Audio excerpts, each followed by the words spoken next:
faut que tu prophétises encore sur un grand nombre de peuples et de nations et de langues et de rois.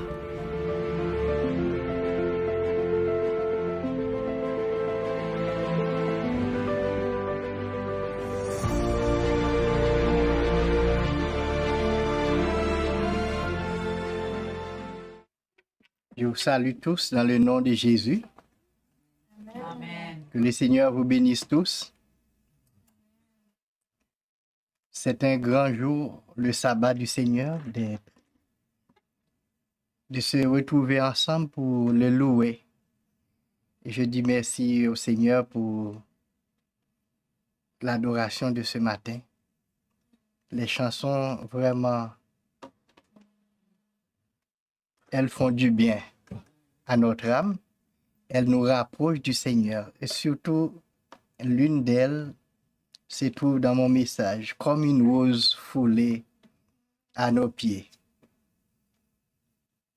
Malgré nous l'avons méprisé, dédaigné, mais il a pris notre chute, il avance jusqu'au bout. Imaginez comment quelqu'un nous aime, méprisé, foulé par nos pieds, malgré tout, il dit, je vais avancer. Il faut que j'aille jusqu'au bout. C'est un sauveur merveilleux. Il y a une autre chanson qui dit, quel sauveur merveilleux je possède. Il s'est sacrifié pour moi. Alors, c'est de ce sacrifice que nous allons parler ce matin. Nous avons prêché ce message une fois déjà, c'est le numéro 2 que nous allons prêcher aujourd'hui. Mais je trouvais que le thème qui parle du sacrifice de la croix, qui parle du calvaire et ce que Jésus a accompli pour que nous soyons sauvés, c'est un thème inépuisable. Nous pouvons prêcher tous les jours de l'année jusqu'au mois de décembre.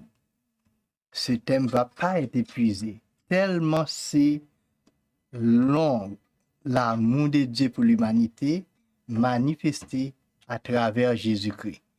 Je ne sais pas si vous connaissez une autre plus grande expression de l'amour de Dieu que la façon dont il s'est exprimé à travers la mort de Jésus sur la croix. Si vous connaissez une autre façon, mais la plus grande manifestation de l'amour de Dieu, c'est en donnant Jésus-Christ son Fils. Il y a une seule personne qui a tenté de montrer la grandeur de cet amour de Dieu. C'est pourquoi il était si proche de Dieu. C'était qui? C'était Abraham.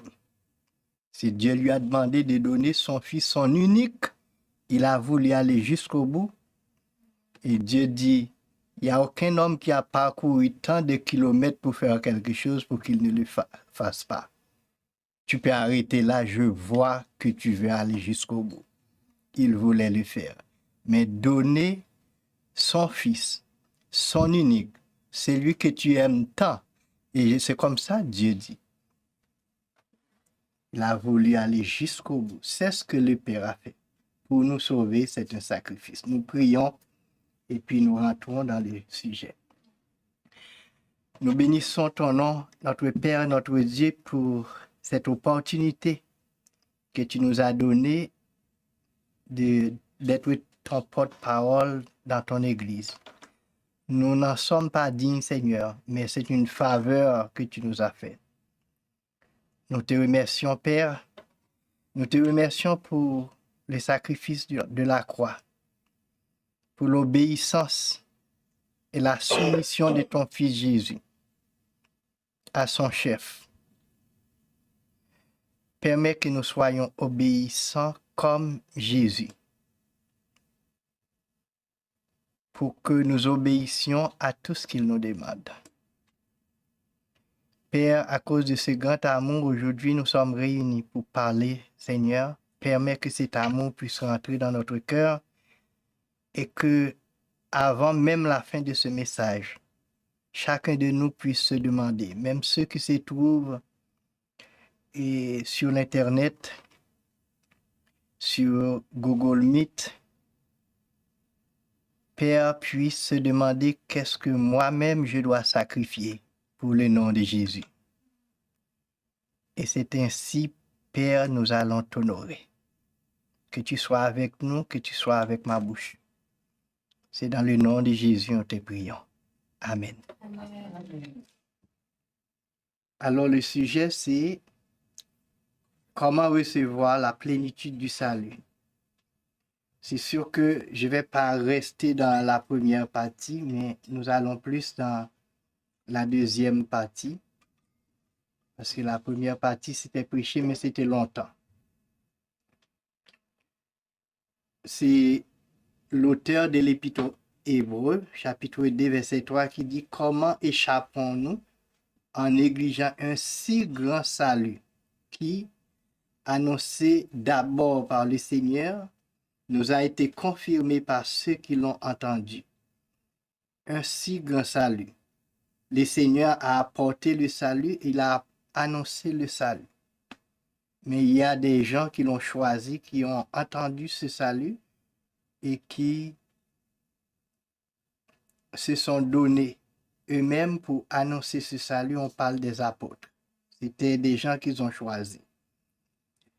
Vous savez, après la résurrection de Jésus, il a fait une déclaration formidable aux disciples le jour même. Comme mon Père m'a envoyé, moi aussi, je vous envoie.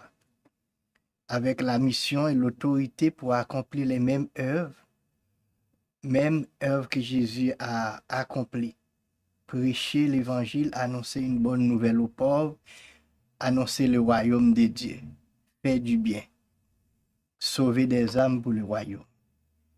Et vous voyez, ces hommes se sont donnés totalement, ils se sont oubliés. Ils ont réussi à la Pentecôte, la puissance du Saint-Esprit.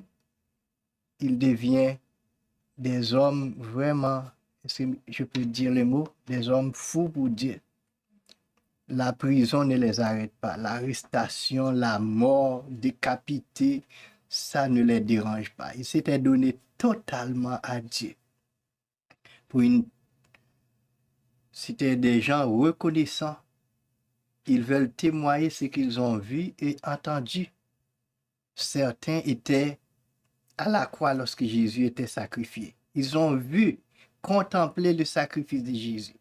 Lorsqu'on voulait les faire taire, ils disent « Comment ne pas parler ce que nous avons vu, ce que nous avons contemplé de nos yeux ?» Vous avez crucifié l'innocent, c'est lui que Dieu a envoyé pour l'humanité. Vous l'avez crucifié, vous avez préféré un criminel à lui. Mais Dieu l'a ressuscité des morts. Comment nous ne pouvons-nous pas annoncer cette bonne nouvelle? Alors, à un certain moment, les gens disent, c'est en vain de se donner la peine d'arrêter ces gens. Mettez-les en prison, la prison s'effondrait. Et ils s'échappent. Un ange, des portes assez lourdes que plusieurs personnes ne peuvent pas, même quand Hérode a fermé la prison et part avec la clé chez lui, l'ange est venu, ouvre la porte et met les pierres dehors. Vous voyez, l'évangile est une puissance pour le salut de quiconque croit. Alors, c'est un grand salut que Dieu nous apporte. Et le danger avec nous, ce n'est pas avec le salut. La Bible dit comment échappons-nous? Parce que nous le négligeons. Il ne dit pas que nous ne l'acceptions pas. Il ne dit pas que nous le refusions, mais nous le négligeons. Cela veut dire la plupart de nous, ne pas dire nous toutes, y compris moi qui prêche, nous prenons le salut comme un fait théologique, comme une doctrine. Mais rentrer là-dedans pour jouir la plénitude du salut, tous les aspects que le salut couvre, nous n'y sommes pas entrés. C'est ça Paul veut dire lorsqu'il dit négligeons, c'est que nous l'acceptons, nous le voulons, mais nous le négligeons parce que nous n'y sommes pas entrés pleinement comme Dieu l'a donné. Je peux dire merci à Dieu, peut-être je rentre un petit peu plus fort que lorsque j'avais cru, mais il n'y a personne, peut-être à notre temps, peut-être le temps des apôtres, mais maintenant il n'y a personne qui ont fait la plénitude du salut. Si tout le monde avait fait la plénitude du salut, avait reçu la plénitude du salut comme Dieu l'a donné, le monde changerait. Le monde ne serait pas comme il est maintenant. Parce que la Bible dit au jour des apôtres, malgré ils n'étaient pas en grand nombre, la connaissance de Dieu était répandue totalement et le monde d'alors, le monde connu à leur temps, était évangélisé. La Bible dit, ils persévéraient dans la fraction des pains, dans la communion fraternelle, dans des prières incessantes, et Dieu lui-même ajoutait chaque jour à l'église ceux qui étaient sauvés. C'était la taille de Dieu, il faisait ce qu'il fallait faire et Dieu faisait le reste. Nous négligeons. Comment échappons-nous? Parce que nous négligeons ce grand salut. Je fais déjà la révision, mais laisse-moi juste dire que le salut couvre beaucoup de choses. Tous les domaines de la personnalité humaine de ce salut couvrent. Émotions physiques, financières. Il couvre le pardon de nos offenses, la guérison physique, le salut de Dieu, la guérison physique, mentale et émotionnelle, la délivrance des démons, la garantie d'une vie abondante, la santé financière, la longévité, j'en passe. Il y a tellement d'aspects que le salut de Dieu. Nous devons avoir foi dans le salut de Dieu pour y accéder. Certains Israélites se voyaient refuser leur accès au pays de Canaan parce qu'ils limitaient Dieu et n'avaient pas eu confiance en son salut. Je vais vous dire rapidement, c'était quoi leur salut? Leur salut commence depuis les jours que Dieu a sacrifié l'agneau pascal en Gozen. Depuis les jours que l'agneau pascal était sacrifié en Gozen et que chaque personne a fait cette expérience couverte par le sang et que l'exterminateur passe loin d'eux. Tandis que chez les Égyptiens, les originaires du pays, il y a un mort partout. Ils étaient protégés. Y compris dans le désert. Je ne vais pas dire tous les aspects, je vais dire certains. La Bible dit, la nuit, Dieu les couvre sur une colonne de feu. Parce qu'il faisait froid dans le désert, Dieu les réchauffe avec le feu. Imaginez, 3 millions de personnes, Dieu était capable de fournir un chauffage dans le désert pour les réchauffer la nuit. Et le jour, il faisait très chaud dans le désert. C'est un soleil brûlant, une nuée sur leur tête, une parasole pour les couvrir. C'était la protection de Dieu sur eux. C'était inclus dans le salut. Il y a des bêtes venimeuses, toutes sortes de serpents brûlants. Et quand les serpents arrivent à leur mode, Dieu a suscité un serpent d'airain. Ceux qui regardent à ce serpent, qui signifie Jésus-Christ, retrouvent la guérison. Pendant 30 ans, pendant combien? 40 ans. 40 ans, leurs chaussures ne sont pas brisées. Il n'y a pas de cordonnier dans le désert. Leurs vêtements ne sont pas usés. Tout ça rentrait dans le salut, car quand Dieu prend quelqu'un en charge, il prend toute sa responsabilité comme un père.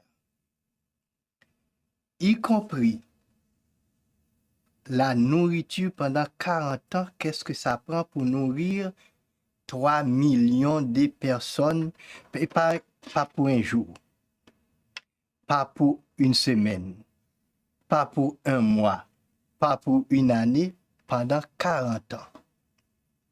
J'avais dit dans la première prédication, pour nourrir 3 millions de personnes, ça prend un grand train de marchandises de CN dans toute sa longueur avec tous les wagons chargés de marchandises dès le premier jusqu'au dernier.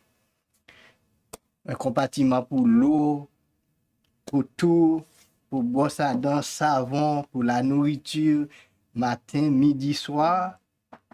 3 millions de personnes. Pour un jour, c'est un train de CN. Combien de jours qu'il y a dans 40 ans? Ce n'est pas pour une année que Dieu les a nourris.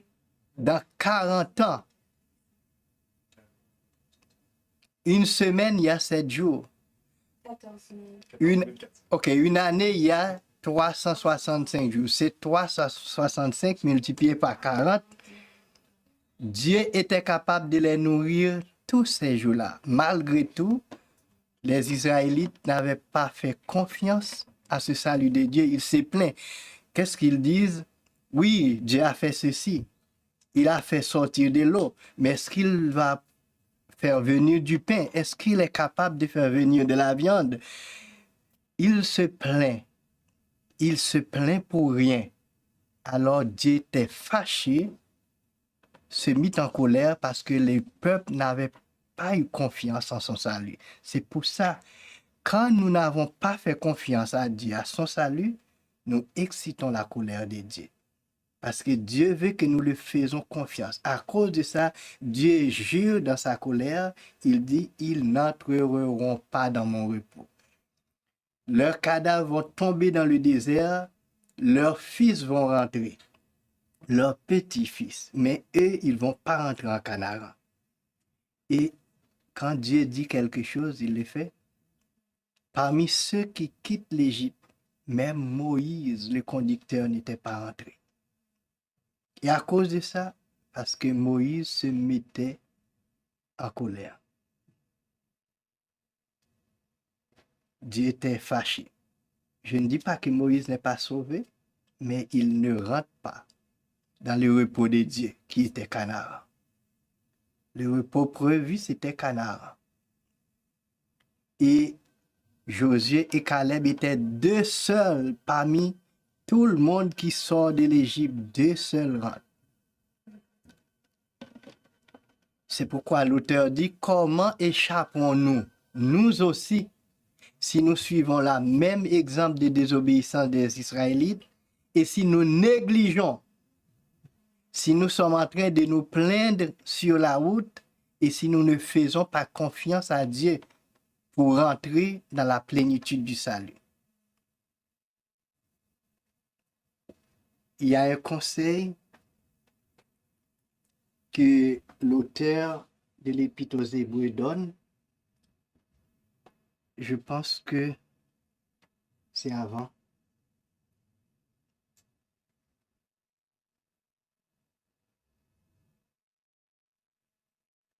Non, le conseil, c'est pas ici. L'auteur de l'Épître aux Hébreux, ok, c'est ça, je vois le conseil. L'auteur de l'Épître aux Hébreux donne ce conseil. Je l'ai mis en plusieurs versions pour que nous comprenions. Ok, il dit, efforçons-nous donc d'entrer dans le repos de Dieu, dans le repos, afin que personne ne tombe en donnant le même exemple de désobéissance. Nous pouvons le lire dans toutes les versions. Le repos, c'est le salut. Pour nous, le repos en Canaan, c'est notre salut éternel. C'est la même chose. Il dit, il ne parle pas ici des Israélites, il parle des chrétiens aujourd'hui. C'est l'apôtre Paul qui parle. Efforçons-nous donc d'entrer dans le salut de Dieu maintenant, pour que nous ne soyons pas des rebelles comme les Israélites. Amen. En donnant les mêmes exemples de désobéissance où il y a des côtés, des endroits où il dit unbelief. Ok? Parfois il dit désobéissance, parfois il dit unbelief. Qui veut dire Pas des croyants qui ne croient pas. Ouais, c'est ça. Manque de foi. Manque de foi. C'est ça. Donc, c'est leur manque de foi en Dieu qui leur empêche d'entrer. Ils sont tombés dans le désert. Dieu fait un serment, ils n'entreront pas. Alors l'auteur nous dit, faites attention nous-mêmes pour que ça ne nous arrive pas, pour que nous ne suivons pas leur exemple. Il y a une pensée créole qui dit, quand Bab camarade prend du feu, vous trempez votre Bab dans l'eau. Ouais. Quand cela arrive à quelqu'un proche que tu connais, faites attention pour que ça ne t'arrive pas. Alors c'est ça, c'est un conseil salutaire. Faites attention, nous autres. L'œuvre accomplie au calvaire. L'œuvre accomplie au calvaire, c'était un sacrifice. Vous voyez la dernière partie, si vous voyez la dernière partie ici, Hébreux 10, verset 14, il dit, car par un seul sacrifice, Dieu a amené pour toujours à la perfection ceux qui sont sanctifiés. C'est un sacrifice que Dieu a fait parce que Dieu n'a pas trouvé moyen pour nous sauver, autre moyen pour nous sauver qu'à travers un sacrifice. Et il ne peut pas sacrifier un ange, il ne peut pas sacrifier un homme, il faut que c'est lui-même. Alors, imaginez, l'homme ne peut pas être proche de Dieu sans sacrifier quelque chose. Car pour nous sauver, Dieu a sacrifié ce qu'il a de plus cher. Je vais vous donner une technique à retenir. Si vous avez prié pendant des années pour quelque chose, et puis ça n'arrive pas, offrez un sacrifice à Dieu. Parce qu'un sacrifice, ou bien un vœu, ou bien une alliance, c'est quelque chose qui booste votre prière devant Dieu. À chaque fois Abraham veut rencontrer Dieu, il offre un sacrifice. Un sacrifice qui veut dire une offrande, c'est la même chose. C'est une offrande que Dieu a donnée, l'offrande de son fils. C'est ça un sacrifice. Donc, quand un sacrifice est quelque chose qui te fait mal, c'est quelque chose, si tu le fais, ça va te faire souffrir. Ça peut être arrêté de manger crème glacée et chocolat. Il y a une fois qu'on devait construire une église et acheter une église ici à Montréal, j'étais à peine arrivé. Ici. On devait acheter une église, c'est l'église Philadelphie. Et puis, on est en train de ramasser l'argent. J'ai pas d'argent, j'ai absolument rien. Je suis à peine entré en manufacture et Sophonie va avoir un enfant. J'avais une somme d'argent, je dis, c'est pour que j'achète une petite voiture pour quand le bébé est né, pour qu'on puisse trouver une voiture. Mais puisque pendant qu'on ramasse l'argent, je n'ai aucune somme, je dis, je vais les donner. Peu importe, je n'aurai pas de voiture, mais je vais le donner. Je donne tout, je ne garde même pas une partie pour moi. Ça me fait mal. Ça me fait mal. Parce que je ne veux pas avoir la voiture. Sans même expliquer ça à qui que ce soit. Il y a un pasteur qui n'avait pas donné un si grand montant. Il dit, quand il regarde quelqu'un qui vient d'arriver en Haïti à faire ce sacrifice, il avait un pick-up, il m'a appelé, il m'a donné ça. Avec les pick-up, c'est pas un pick-up, une petite voiture. J'arrive à amener ma famille à l'église sans savoir où est-ce que j'allais trouver cette voiture. Je priais pour une voiture, mais je donnais l'argent. Et Dieu même dit, je vais m'en occuper. Alors, c'est pas un sacrifice, Dieu nous a sauvés. Il y a certains accès que nous devons avoir auprès de Dieu à travers un sacrifice. C'est plus facile. Le sacrifice peut booster notre prière. Écoutez ça, vous qui êtes sur Google Meet, sur WhatsApp, n'importe où. Dieu écoute, Dieu accepte nos sacrifices. Quand on fait un vœu à l'Éternel, on garde ce vœu, ça fait plaisir à l'Éternel, il répond à notre prière. Quand on fait une alliance à l'Éternel, toutes ces choses, ce sont des choses qui boostent notre prière devant l'Éternel.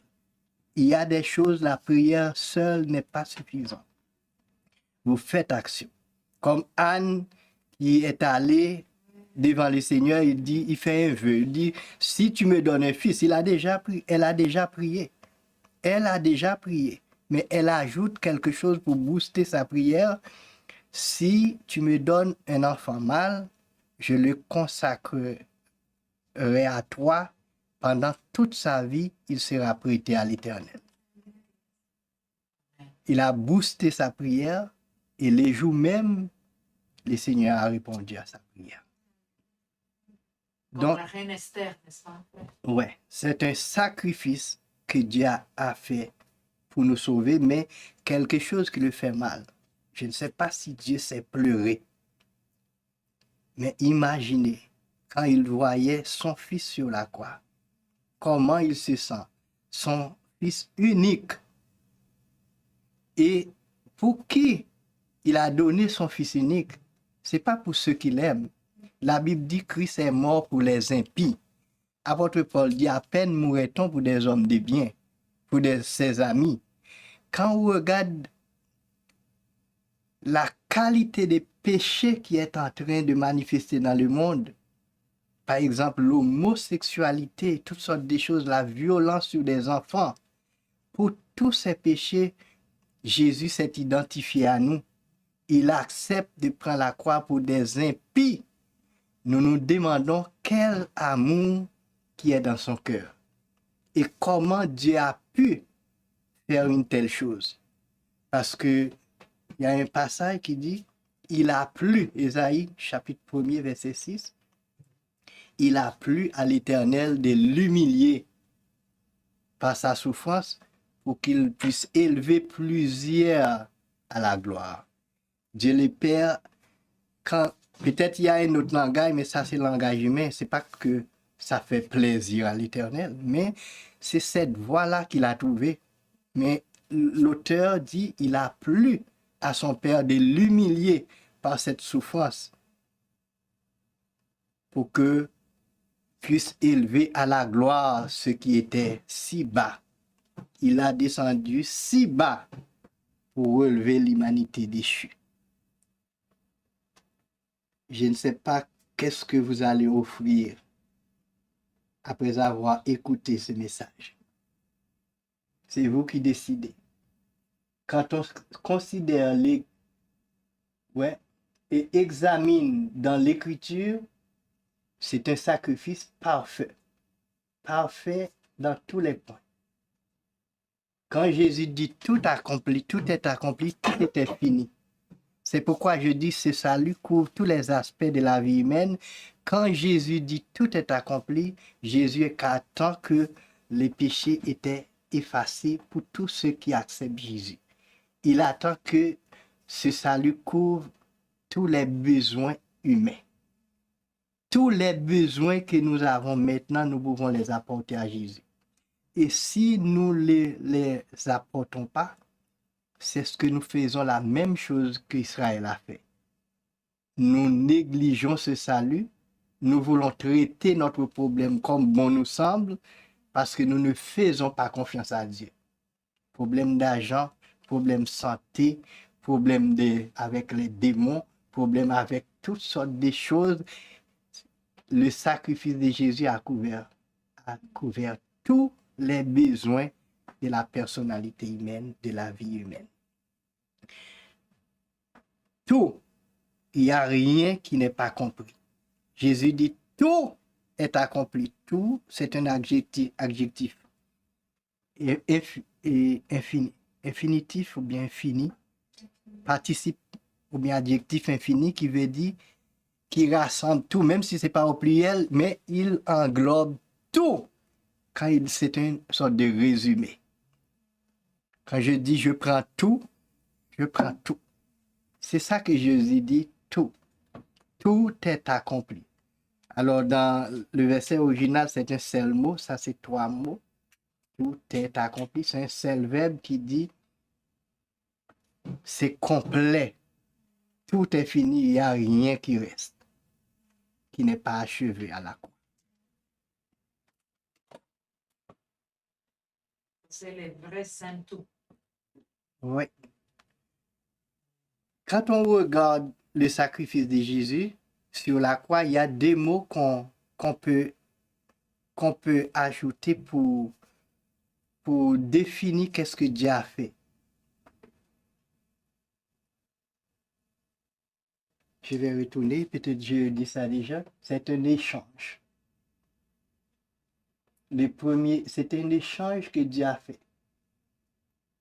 Deux mots qu'on pourrait utiliser, c'est échange et identification. Échange veut dire substitution. Savez-vous que la croix sur laquelle Jésus était mort n'était pas sa croix, n'était pas dressée pour lui? C'est une substitution.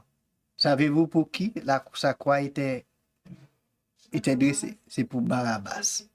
C'est pour un voleur. C'est une substitution. On a échangé Jésus à Barabbas.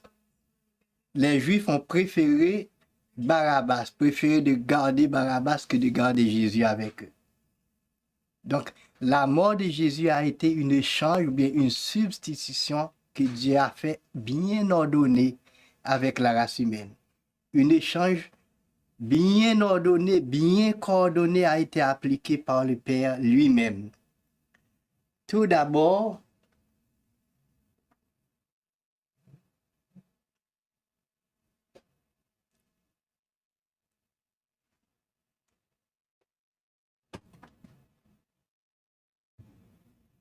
le passage qui est le plus excitant se lit dans Ésaïe 53. Nous étions tous errants comme des brebis. Chacun suivait sa propre voie. L'Éternel a fait tomber sur lui l'iniquité de nous tous. C'était le problème de la race humaine. C'est quel problème que nous avons? C'est ce verset qui explique que c'était un échange que Dieu a fait de Jésus à nous. Il a fait que Jésus prit notre place. Tout le mal qui était sur nous est tombé sur Jésus et fait tout le bien de telle sorte que tout le bien qui était sur Jésus traverse sur nous. C'est cet échange que le Père a fait. Regarde ce qu'Ésaïe a dit. Le problème de l'humanité tous entière, après la chute, comme des brebis errants, chacun suivait sa propre voie. Et l'Éternel a fait tomber sur lui, c'est qui? Sur Jésus. L'iniquité de nous tous. L'iniquité, le vrai mot, présentement, on utilisait, c'est la rébellion. Nous étions tous des rebelles. Et puis, c'est expliqué, chacun suivait sa propre voie.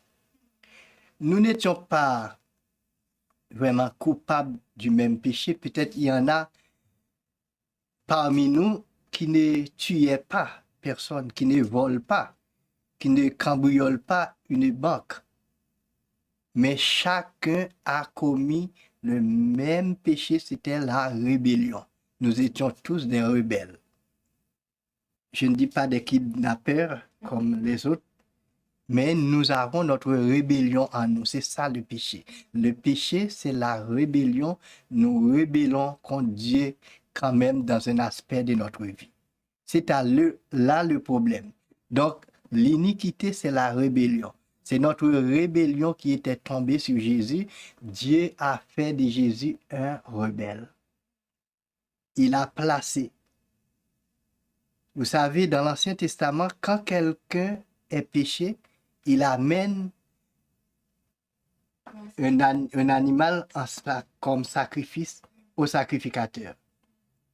La personne confesse ses péchés au sacrificateur et le sacrificateur pose sa main sur la tête de l'animal. Il transfère le péché que l'homme a confessé à lui sur la tête d'animal et puis on a crucifié l'animal. Et puisque Dieu a fait de Jésus un rebelle, quand nous confessons nos péchés, il met sa main sur la tête de Jésus, il confesse ses péchés sur la tête de Jésus et il l'a égorgé. C'est ça qu'il a fait. Il était une offrande pour le péché. Et c'est un sacrifice parfait car les prêtres refont les sacrifices, refont toutes les années, tous les jours de sacrifice. Mais Jésus l'a fait une seule fois et tout homme est rendu parfait pour toujours. Et Jésus s'est assis à la droite de la majesté divine. Il ne va pas refaire ses sacrifices. Mais nous autres, son sacrifice est parfait, total, complet. Mais le salut, on rentre dans le salut continuellement, graduellement. Au fur et à mesure que nous approprions tous les bienfaits du salut, nous sommes en train d'entrer dans le salut jusqu'à la plénitude. Peut-être avant, vous avez pensé, la majorité des chrétiens pensent que le salut couvre seulement le pardon des péchés, qui fait d'eux une âme préconditionnée pour le ciel. Il n'y a pas beaucoup de personnes qui pensent que le salut couvre la guérison physique, mentale, etc. Il n'y a pas beaucoup de chrétiens qui pensent que la guérison et le salut couvre l'indépendance financière et autre chose. Ils prient seulement pour qu'ils aillent au ciel, pour que leurs péchés soient pardonnés.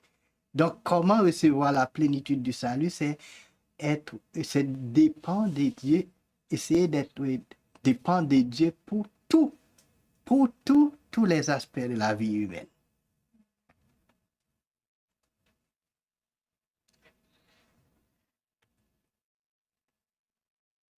Voici quelques aspects de cet échange que Jésus a fait avec l'humanité. Ésaïe 53, versets 4 à 5. Cependant, ce sont nos souffrances qu'il a portées. C'est de nos douleurs qu'il s'est chargé. Et nous l'avons considéré comme puni, frappé de Dieu et humilié. Mais il était blessé pour nos péchés, brisé pour nos iniquités. Le châtiment qui nous donne la paix est tombé sur lui, et c'est par ses meurtrissures que nous sommes guéris. C'est la guérison physique. Le grec ainsi que l'hébreu parlent de la guérison physique. Nous trouvons ici deux aspects de l'échange que Jésus a avec nous. Premièrement, numéro 1, Jésus a été puni pour que nous soyons pardonnés. Et deuxièmement, Jésus a été blessé pour que nous soyons guéris. Il y a plusieurs aspects. Essayez de prendre tous les aspects. Qu'est-ce que Jésus a échangé avec l'humanité lorsqu'il est mort sur la croix?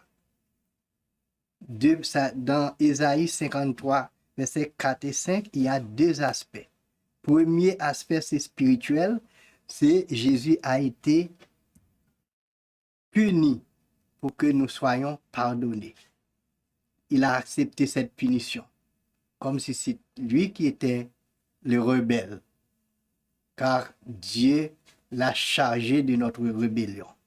Et deuxièmement, lorsqu'il est blessé sur la croix, Dieu l'a blessé à notre place pour que nous soyons guéris. C'est ainsi, Matthieu chapitre 8, verset 17, même si Ésaïe ne cite pas le texte complètement, il y a d'autres versets, mais la Bible dit ça prend 3 témoins pour confirmer une vérité. Ésaïe dit c'est par les meurtrissures de Jésus que la guérison va être apportée à l'Église. 1 Pierre chapitre 2 verset 24 qui dit lui qui n'a pas connu le péché, lui qui a porté lui-même nos péchés en son corps sur le bois, afin que mort au péché nous vivions pour la justice. 1 Pierre 2 verset 24, lui par les meurtrissures duquel vous avez été guéris. Pierre regarde ce que Ésaïe a dit ici, et quand Pierre prêche lui-même, après plusieurs millénaires, Pierre dit c'est par les meurtrissures de Jésus que vous avez été guéris. Matthieu, encore un juif qui connaît le grec, il a traduit les versets différemment. On peut le regarder si vous voulez. Je ne l'ai pas mis ici. C'est Matthieu chapitre 8, verset 17. Matthieu chapitre 8, verset 17, Pierre dit les vrais mots. Il dit, lorsque Jésus a fait toutes les guérisons, c'est pour répondre à la prophétie d'Ésaïe chapitre 8, chapitre 53, verset 4 à 5. Matthieu dit, ce sont nos maladies qu'il a portées.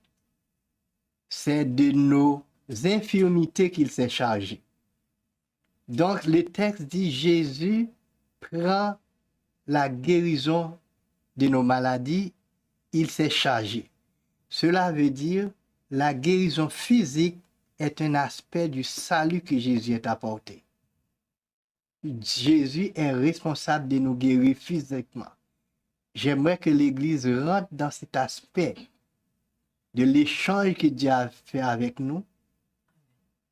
Il n'a pas seulement puni pour que nous soyons pardonnés, mais il a été blessé pour que nous soyons guéris. La guérison physique est tombée sur Jésus. Il est responsable de ça à la croix. Il a été blessé pour que nous soyons guéris. Il est responsable. C'est pourquoi Jésus a fait beaucoup de guérisons. Mind blowing. Jésus a fait beaucoup de guérisons. Ça fait deux aspects de l'échange que Jésus a fait avec nous. Troisième aspect, là, c'est notre verset que nous avons cité. Il a plu à Jéhovah, il est dit quelque part à Jéhovah, il a plu à l'Éternel de le briser par la souffrance. Après avoir livré sa vie en sacrifice pour le péché, il verra une postérité et prolongera ses jours. Et l'œuvre de l'Éternel prospérera entre ses mains. C'est là le texte fini. Quand l'apôtre parle ici, il vise la résurrection de Jésus. Il y a un passage qui dit « à cause de la joie qui lui était réservée ». Ici, il dit Jésus va avoir une longue vie. Ses jours vont prolonger. Mais il a plu à l'Éternel de le briser par la souffrance. C'est quelque chose d'inconcevable. Est-ce que nous pensons que Dieu était content? Il s'est joyeux? Il est joyeux du résultat du sacrifice de Jésus. Mais de voir son fils en train d'agoniser, agonisant sur la croix, Jésus pleure comme tout homme. C'est l'homme, Jésus. C'est un humain comme tous les humains. On l'a infligé une souffrance horrible. Il a tout accepté. Donc, le Père dit c'est cette voie-là qu'il doit emprunter. C'est quel aspect? Mille de frappes dans son corps. C'est ça. C'est quel aspect d'échange que nous avons ici? Jésus a été fait pécher. Il a été fait pécher pour que nous recevions la justice de Dieu. C'est ce passage que l'apôtre Paul a cité dans 2 Corinthiens 5, verset 21. Celui qui n'a pas connu le péché, Dieu l'a fait devenir péché pour nous afin que nous recevions la justification. Donc, c'est ce grand thème de l'épître aux Romains qui dit que la justification par la foi. Étant donc justifiés par la foi, nous avons la paix avec Dieu par notre Seigneur Jésus-Christ. Romains chapitre 5, verset 1er. Jésus a pris nos péchés pour que nous recevions sa justice. Laisse-moi vous dire c'est quoi la justice. Parce qu'il y a plusieurs fois, nous parlons de la justification par la foi, nous ne comprenons même pas qu'est-ce que cela veut dire. Cela veut dire non coupable. Déclaré juste. Être juste, jamais péché. Est-ce que vous vous entendez? Je suis non coupable. Est-ce que j'ai commis des péchés horribles? Oui. Mais je ne suis pas coupable. Pourquoi je ne suis pas coupable? Parce que Jésus m'a justifié. Justifier, c'est enlever la culpabilité et te donner la justice. C'est ce que Dieu a fait pour nous. Lorsque nous sommes couverts par la justice de Dieu, Dieu nous regarde comme étant des justes parce que Jésus nous a donné sa justice, il a échangé avec nous, il a pris notre culpabilité. Et désormais, vous êtes tous des justes, vous pouvez apparaître devant Dieu sans péché. Nous disons gloire à Dieu pour ce qu'il a accompli à travers Jésus-Christ. Et Ésaïe dit, je me réjouis en l'Éternel et mon âme s'égare en mon Dieu. Ésaïe 61, verset 10, parce qu'il m'a donné un vêtement de salut, il m'a couvert du manteau de la justice. C'est ce que l'Éternel a fait pour nous. Un vêtement de salut, un manteau de la justice. Il y a une autre tradition qui dit, je n'ai pas mis toutes les versions, il dit, il m'a donné une robe de salut et un manteau de la justice. Donc nous pouvons envelopper de cette robe de salut et ce manteau de la justice à travers le sang de Jésus. Amen. Ce troisième échange, c'est que Jésus se fait pécher à notre place par nos péchés pour que nous soyons justes par sa justice, pour que nous soyons justifiés par sa justice. Même si vous le prenez à part, j'aimerais que vous connaissiez tout échange que Jésus a fait pour nous, les 8 aspects de l'échange qui a été fait à la croix. Et quatrième, Hébreux 2, verset 9, mais nous voyons Jésus qui a été fait un peu moindre que les anges à cause de la passion de la mort, couronné de gloire et d'honneur, en sorte que par la grâce de Dieu, il goûtait la mort pour tous. Qu'est-ce qu'il a goûté pour tout le monde? La mort. Jésus a goûté la mort pour tous. Bon, lorsque Jésus s'est fait pécher, celui que nous avons dit avant pour nous donner sa justice, étant fait pécher, il doit mourir. Quel est le salaire du péché? C'est la mort. C'est pourquoi Jésus est mort dès qu'il se fait pécher. Le péché de toute l'humanité, de toute la race adamique est tombé sur lui. C'est pourquoi le Père ne pouvait pas le voir à un certain moment. Donc, il doit mourir. Donc, il a goûté la mort pour tous. Jésus, quatrième aspect de l'échange, Jésus est mort de notre mort pour que nous puissions partager sa vie éternelle. Il nous a donné sa vie. Moi, je fais un commentaire, c'est la vie Zoé, la vie incorruptible, la vie invincible, la vie du monde à venir. C'est cette vie qu'il nous a donnée maintenant. C'est ça qui est la vie de Jésus. Il a pris notre mort et il nous a donné, il est mort de notre mort pour que nous puissions vivre de sa vie, pour que nous puissions vivre de la vie incorruptible, la vie invincible. Jésus a goûté la mort pour que nous goûtions à notre tour la vie, la vraie vie. C'est ça que Jésus a fait pour nous. Je ne vais pas être très long, je vais aller un petit peu plus vite. Cinquièmement, quel échange que Dieu a fait pour nous encore, qu'il a envoyé sur la tête de Jésus. Christ nous a rachetés de la malédiction de la loi, étant devenu malédiction pour nous, car il est écrit, maudit est quiconque est pendu au bois. Afin que la bénédiction d'Abraham eût pour les païens son accomplissement en Jésus-Christ et que nous ressuscitions par la foi l'Esprit qui avait été promis. Donc, quel est le contraire de la malédiction? C'est la bénédiction. Jésus s'est fait malédiction. Et sur la croix, on voit que Jésus était un maudit. Tous les Juifs disent que cet homme est maudit. On voit que l'agonie de Jésus, la souffrance de Jésus, quelqu'un qui n'a rien fait, on l'a dédaigné et il a souffert cruellement. Les Juifs savent qu'il s'est fait malédiction. C'est quelqu'un qui est maudit. Et la Bible dit, maudit est quiconque est pendu au bois. Jésus s'est fait malédiction. Nous disons, Jésus a été fait malédiction pour que je reçoive la bénédiction. Chacun peut le dire pour lui-même.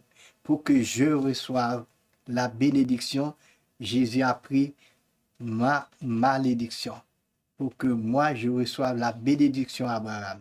Dieu a dit à Abraham, toutes les nations de la terre seront bénies en toi et en ta postérité. Quand il dit en ta postérité, c'était pas à Isaac, c'était à Jésus-Christ. À Jésus-Christ. Jésus était un petit-fils d'Abraham, un arrière-petit-fils d'Abraham. C'est à travers Jésus, bon, Jésus vient d'Isaac aussi, de Jacob, vient de tout, ce sont tous des ancêtres de Jésus-Christ. Mais c'est Jésus qui a hérité la bénédiction d'Abraham. Il ne l'a pas seulement transféré aux Juifs, il l'a transféré à toutes les nations de la terre. Jésus dit, toutes les nations de la terre seront bénies en toi. Cette bénédiction est pour moi, est pour toi. Donc, c'est parce que Jésus s'est fait malédiction pour nous. C'est le 5e et le 6e. Qu'est-ce que Jésus a souffert pour nous? Car vous connaissez la grâce de notre Seigneur Jésus-Christ, qui pour vous s'est fait pauvre des riches qu'il était, afin que par sa pauvreté, nous fussions enrichis. Jésus s'est fait pauvre. Pourquoi? Pourquoi Jésus s'est fait pauvre? Dit le contraire. Quel est le contraire de la pauvreté? C'est ça le verset dit. Il dit, vous connaissez la grâce du Seigneur Jésus qui s'est fait pauvre afin que vous puissiez enrichir. C'est un échange. Jésus a pris notre pauvreté. Cela veut dire la pauvreté n'est pas pour chrétiens. Si vous êtes pauvre, c'est qu'il y a un aspect du salut que vous n'êtes pas rentré encore là-dedans. Parce que Jésus a couvert la pauvreté. Le salut que Dieu donne, le salut complet, couvre la pauvreté. Il y a quelque chose qui ne marche pas. Il y a quelque chose que vous ne faites pas. Il y a un principe que vous n'acceptez pas que la Bible déclare.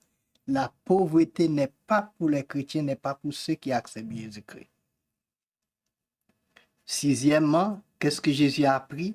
Jésus a partagé notre pauvreté pour que nous partagions son abondance ou sa richesse.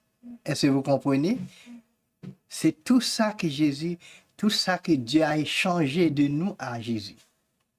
Donc, le salut que Dieu donne couvre la pauvreté.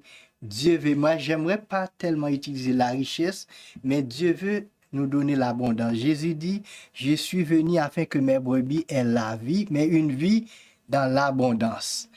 L'abondance veut dire de quoi pour satisfaire nos besoins et pour aider ceux qui sont dans les besoins. C'est ça que Jésus-Christ a couvert par sa mort. C'est ça qu'il a échangé à l'humanité. Et septième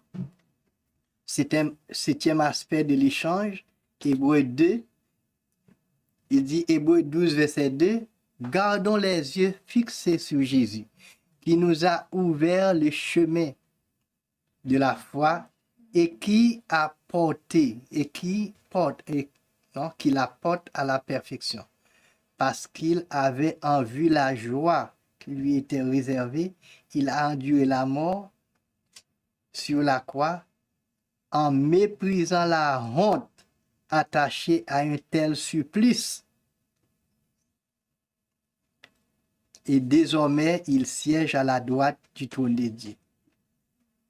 Qu'est-ce que Jésus a méprisé quand il était sur la croix? La honte. Jésus a pris notre honte. Jésus a enduré notre honte pour que nous partagions sa gloire. Amen. Jésus a pris notre honte. Je sais qu'il y a beaucoup de choses qui sont arrivées dans la vie. Il y a des jeunes hommes, des jeunes filles qui connaissent des choses difficiles arrivées dans ce monde. Même si vous êtes victime de certaines choses, il y a des gens qui ont été violés, parfois par leurs propres parents. Il y a des gens qui nous écoutent partout. Ce message est pour vous. Jésus est capable de réparer ceux qui sont dans la honte, ceux qui ont vécu une honte. Ne porte pas la honte pour toute ta vie. Jésus a pris la honte pour vous autres, pour que vous puissiez partager sa gloire. Il y a sa gloire. Rentre avec lui dans la gloire. Vois plus loin que ce que vous avez souffert. Jésus peut réparer tout le monde. Donc Jésus, c'est ça qu'il a fait. À la croix, à un certain moment, il était nu. On dit c'est par respect pour l'humanité qu'on a mis une short sur lui, mais il était nu. Il n'y a personne qui s'approchait de lui, tout le monde reste à distance, sauf sa mère, à un certain moment. Et la Bible dit, il a méprisé la honte. C'est Paul qui dit, il a méprisé la honte, il dit, je vais jusqu'au bout. Il y a un malfaiteur qui était à son côté qui dit, mais pourquoi tu ne descends pas?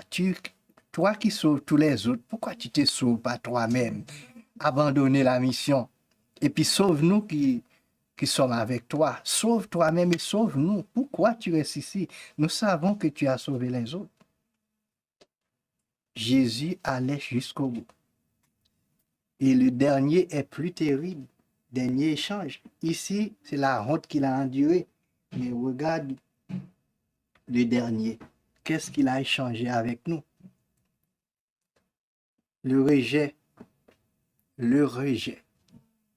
Et vers la 9e heure, Jésus s'écria d'une voix forte, Élie, Élie, lama sabachthani. C'est-à-dire, mon Dieu, pourquoi m'as-tu abandonné? Son propre père l'a rejeté. Son propre père l'a abandonné parce que Dieu ne peut plus voir Jésus lorsque les péchés de toute l'humanité est venu sur lui. Son père l'a pas écouté. Pour la première fois, Jésus appelle son père, il n'a pas répondu. Imaginez, pendant toute sa vie, son père l'a répondu immédiatement. Cette fois-ci, il appelle son père, il n'a pas répondu. Pourquoi? Parce que son père l'a rejeté, il ne peut plus le voir. Imaginez, Jésus a pris notre rejet. Lui, il n'a fait rien pour être rejeté, mais il a pris à notre place pour que nous recevions son acceptation. Le 8e, c'est quoi? Jésus a enduré quoi? Le rejet pour que nous partagions son acceptation, pour que nous ne soyons pas rejetés. Même si vous étiez rejetés, tout n'est pas fini. Quoi que Jésus a pris votre rejet, même si vous étiez tombé si bas, vous êtes capable de relever. Dieu est capable de vous relever car Jésus l'a déjà fait à votre place. On va résumer tout ça. Quel échange que Jésus a fait avec nous sur la croix. Premièrement, nous lui disons à haute voix tout ensemble. Numéro 1, Jésus a été puni pour que nous soyons pardonnés.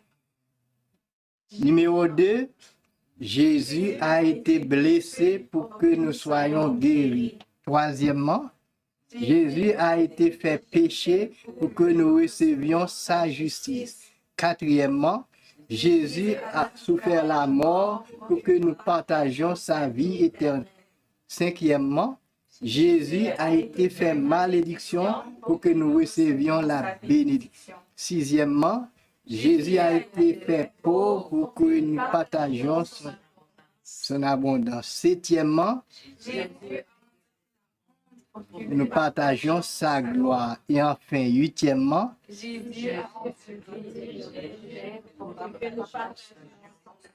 Jésus a enduré le rejet pour que nous partagions son acceptation. À nous dire ensemble. Allez ensemble. Jésus a puni pour que... Non, premièrement. M'bap dit premièrement, on a dit tous ensemble. Jésus a été puni pour que nous soyons pardonnés. Jésus a été blessé pour que nous soyons guéris. Jésus a été fait péché pour que nous vivions sa justice. Jésus a souffert la mort pour que nous partagions sa vie éternelle. Jésus a été fait malédiction pour que nous recevions sa bénédiction. Jésus a été fait pauvre pour que nous recevions son abondance. Jésus a enduré sa gloire. Jésus a enduré pour que nous partagions son acceptation. Amen.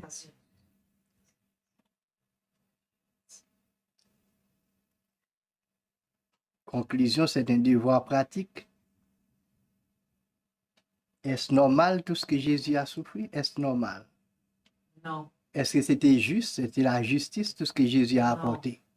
c'est pas. Avons-nous mérité tout cela? Que dites-vous à Dieu le Père et à Jésus-Christ pour son grand salut? Par amour pour lui, qu'est-ce que vous aimeriez quitter pour son nom? Un péché? Une relation? Les réseaux sociaux? Que faites-vous s'il vous demande de fermer Facebook pour pouvoir trouver plus de temps pour construire une relation solide avec lui? Et s'il vous demande 1 heure par jour pour prier et lire votre Bible, pour vous approcher plus proche de lui? C'est vous qui décidez qu'est-ce que vous allez quitter pour lui. Tout. Je vous donne un devoir, je ne vous demande pas de réponse. Je ne demande pas de réponse, ce n'est pas pour moi. Ça, c'est pour vous avec lui, que chaque personne prend son message, fait ce qu'il veut avec. Moi, je fais mon devoir. Prions le Seigneur. Amen.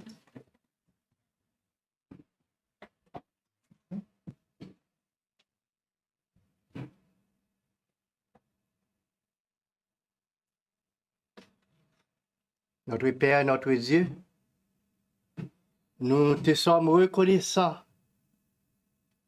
pour cette grâce que tu nous as faite, pour cette offrande que tu as donnée à toute la race adamique, particulièrement à moi. Je ne t'ai pas digne, Seigneur, pour que Jésus prenne tout le mal qui était sur moi, pour me donner tous le bien qui était à lui. Père, nous nous humilions devant toi.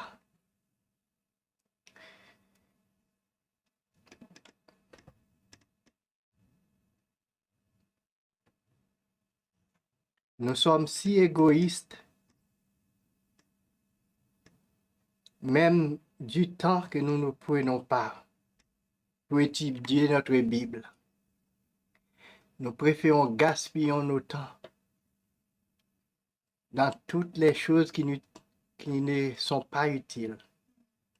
Nous gaspillons notre temps dans les plaisirs, dans la télévision, dans des choses qui détruisent notre âme. Nous n'avons pas de temps pour te chercher, pour avoir une communion avec toi.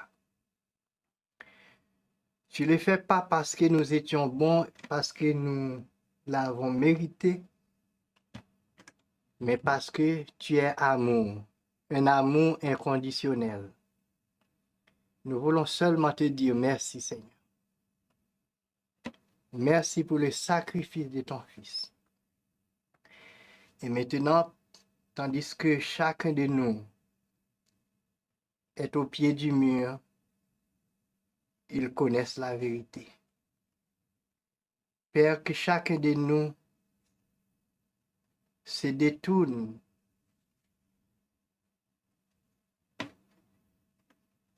de leur égoïsme, qu'ils prennent la disposition de te chercher et de quitter tout ce qui est contraire à ta volonté pour pouvoir te suivre.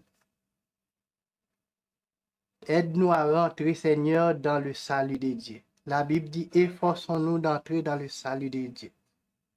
Un seul effort que tu demandes seulement pour rentrer dans le salut. Et toi, tu feras tout le reste. Que l'Esprit Saint nous aide. Pardon, Seigneur, pour toutes nos fautes. Garde-nous dans ta paix. Que tu bénisses ton Église, Seigneur. Que tu bénisses ceux qui nous écoutent partout. Qu'ils se demandent eux-mêmes. Chacun se demande lui-même, suis-je entré dans la plénitude du salut de Dieu? Qu'est-ce que je fais pour Dieu? Et qu'est-ce que je dois faire pour Dieu? Et qu'est-ce que je dois faire pour entrer dans la totalité du salut? Père, nous te demandons de bénir ton Église, de bénir ton peuple. Quand nous comprenons pleinement la portée du sacrifice de Jésus, tout ce qu'il a accompli sur la croix et que nous prenions la décision d'y entrer pleinement et de te suivre, ton Église sera remplie, car chacun de nous devient vraiment un ouvrier pour Dieu, un prédicateur, un sacrificateur.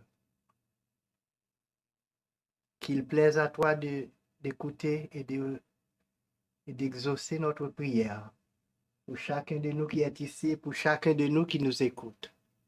Nous te prions au nom de Jésus et pour la gloire de ton nom. Amen. Merci d'avoir écouté cette vidéo.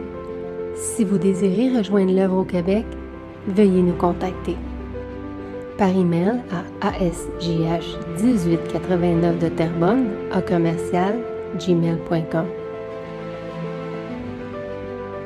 et via Facebook à commercial asjh1889 de Terrebonne. Merci à vous et que Dieu vous bénisse.